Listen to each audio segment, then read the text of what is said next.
Hi all, അസ്സലാമു അലൈക്കും. Welcome back to Silnas kitchen. ഇന്നത്തെ റെസിപ്പി നല്ലൊരു വെറൈറ്റി പലഹാരത്തിൻ്റെ റെസിപ്പിയാണ്. ഭയങ്കര സിമ്പിളായിട്ടുള്ള പെട്ടെന്ന് തയ്യാറാക്കി എടുക്കാൻ പറ്റുന്ന ഒരു അടിപൊളി പലഹാരമാണ്. എന്തായാലും എല്ലാവർക്കും ഇഷ്ടമാവും. നല്ല സോഫ്റ്റ് ആയിട്ടുള്ള ഒരു പലഹാരമാണ്.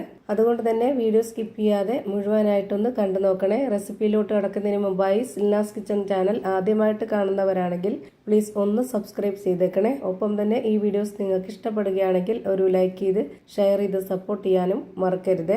ഇനി നമുക്ക് ഇതെങ്ങനെയാണ് തയ്യാറാക്കുന്നതെന്ന് നോക്കാം. ഇതിനായി ആദ്യം തന്നെ സ്റ്റവിലേക്ക് ഒരു പാൻ വെച്ച് കൊടുത്ത് ഫ്ലെയിം ഓൺ ആക്കി കൊടുത്തിട്ടുണ്ട്. അതിലേക്ക് കുറച്ച് ഓയിൽ ഒഴിച്ചു കൊടുക്കാം.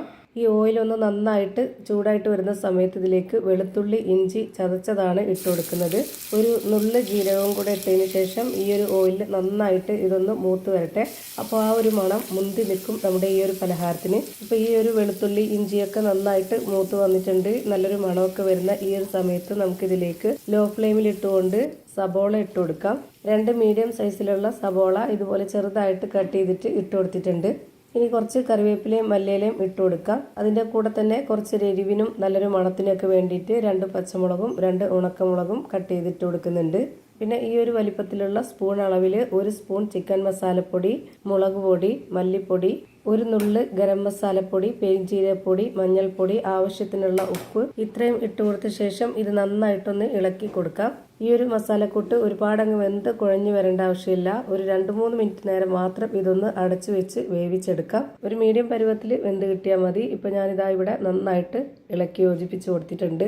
ഇനി ഇതൊന്ന് വെന്ത് വരട്ടെ. ആ ഒരു സമയം കൊണ്ട് ഞാനിവിടെ ഒരു മിക്സിയുടെ ജാർ എടുത്തിട്ടുണ്ട്. ഇതിലേക്ക് 250 ml കപ്പിൻ്റെ അളവിൽ 1 കപ്പ് റവയാണ് ഇട്ട് കൊടുക്കുന്നത്.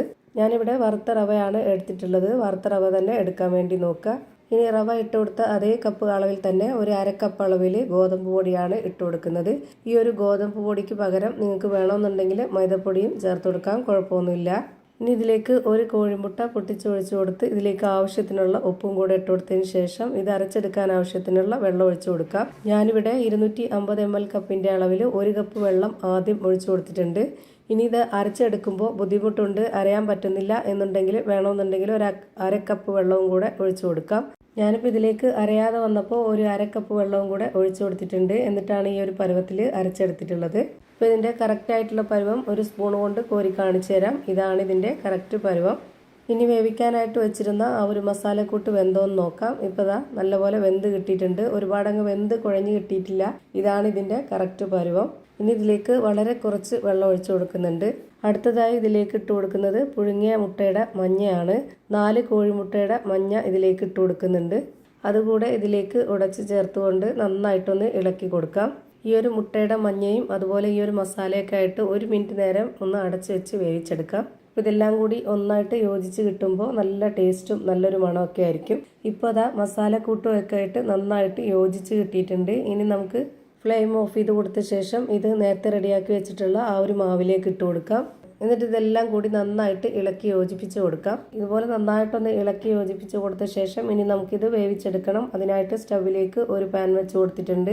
ഫ്ലെയിം ഓൺ ആക്കിയതിന് ശേഷം അതിലേക്ക് കുറച്ച് ഓയിൽ ഒഴിച്ച് കൊടുത്തിട്ട് ഇതുപോലെ നന്നായിട്ടൊന്ന് സ്പ്രെഡ് ചെയ്ത് കൊടുക്കാം. അതിൻ്റെ ഈ ഒരു വക്ക് ഭാഗത്തൊക്കെ നന്നായിട്ട് സ്പ്രെഡ് ചെയ്യണം, ഇല്ലാന്നുണ്ടെങ്കിൽ അവിടെയൊക്കെ മാവ് ഒട്ടിപ്പിടിക്കും. നല്ല ലോ ഫ്ലെയിമിൽ ഇട്ട് കൊടുത്തതിന് ശേഷം വേണം ഇത് വേവിച്ചെടുക്കാനായിട്ട്. ഞാനിത് മുഴുവനായിട്ടും മാവ് ഒഴിച്ച് കൊടുക്കുന്നുണ്ട്. ഇതെത്ര സമയമാണോ വേവാനായിട്ട് എടുക്കുന്നത് അത്രയും സമയം വരെ ലോ ഫ്ലെയിമിൽ തന്നെ വെച്ചിരിക്കുക. ഒരു സ്പാച്ച് വെച്ച് ഈ മാവൊന്ന് കറക്റ്റാക്കിയതിന് ശേഷം ഞാനിതിലേക്ക് നേരത്തെ പുഴുങ്ങി വെച്ചിരുന്ന ആ ഒരു 4 കോഴിമുട്ടയുടെ മഞ്ഞയാണ് നമ്മൾ ഈ ഒരു മസാലയ്ക്ക് വേണ്ടി എടുത്തിരുന്നത്. അതിൻ്റെ ആ ഒരു മുട്ട ഞാനിപ്പോൾ ഇതുപോലെ കമിഴ്ത്തി വെച്ച് കൊടുക്കുന്നുണ്ട്.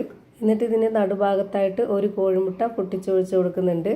പിന്നെ കുറച്ച് മല്ലിയില കട്ട് ചെയ്തതും കുറച്ച് ഉണക്കമുളക് കട്ട് ചെയ്തതും ഇട്ട് കൊടുക്കുന്നുണ്ട്. ഇത് നിർബന്ധമൊന്നുമില്ല, വീഡിയോയിൽ കാണാനൊരു ഭംഗിക്ക് വേണ്ടിയിട്ടും. പിന്നെ ഇത് അടച്ചു വെച്ച് വേവിക്കുമ്പോൾ ഇതിൻ്റെ എല്ലാം മണം മുന്തി നിൽക്കും. അതിനൊക്കെ വേണ്ടിയിട്ടാണ് ഇങ്ങനെ ചെയ്യുന്നത്. ഇനി ഇതൊന്ന് അടച്ചു വെച്ച് വേവിച്ചെടുക്കാം. ഇത് അടച്ചു വെച്ച് വേവിച്ചെടുക്കുമ്പോൾ ഈ ഒരു അടപ്പിൻ്റെ ഹോളിൽ ഇതൊന്ന് എയർ ടൈറ്റ് ചെയ്തിരിക്കാനായിട്ട് ഒരു പേപ്പർ തിരികെ വെച്ച് കൊടുക്കുന്നുണ്ട്. ഒരു 30 മിനിറ്റിന് ശേഷം ഇതൊന്ന് തുറന്ന് നോക്കുമ്പോഴേക്ക് ഒരു ഭാഗം വെന്ത് കിട്ടിയിട്ടുണ്ടാവും. എന്നിട്ട് ഇതൊന്ന് തിരിച്ചിട്ട് കൊടുക്കുക. ഒരു 10 മിനിറ്റ് നേരം ആകുമ്പോഴേക്ക് ഈ ഒരു ഭാഗം കൂടെ വെന്ത് കിട്ടും. ഇപ്പോൾ ഇതാ 2 സൈഡും ഒരുപോലെ വെന്ത് കിട്ടി ഞാനൊരു പാത്രത്തിലേക്ക് മാറ്റിയിട്ടുണ്ട്. നല്ല സോഫ്റ്റ് ആയിട്ടുള്ള ഒരു അടിപൊളി പലഹാരം റെഡിയായി കിട്ടി. ഇനി നമുക്ക് ഇഷ്ടമുള്ള ഏത് വലിപ്പത്തിലോ ആകൃതിയിലോ ഷേപ്പിലോ വേണമെന്നുണ്ടെങ്കിൽ നമുക്ക് കട്ട് ചെയ്ത് കഴിക്കാവുന്നതാണ്. ഞാനിപ്പോൾ ഈ ഒരു ഷേപ്പിലാണ് കട്ട് ചെയ്തെടുത്തിട്ടുള്ളത്. ഇതിന് പ്രത്യേകിച്ച് പൊട്ടിച്ച് കാണിക്കേണ്ട ആവശ്യമൊന്നും ഉണ്ടെന്ന് തോന്നുന്നില്ല. നല്ല സോഫ്റ്റ് ആയിട്ടാണ് ഇതിരിക്കുന്നത്.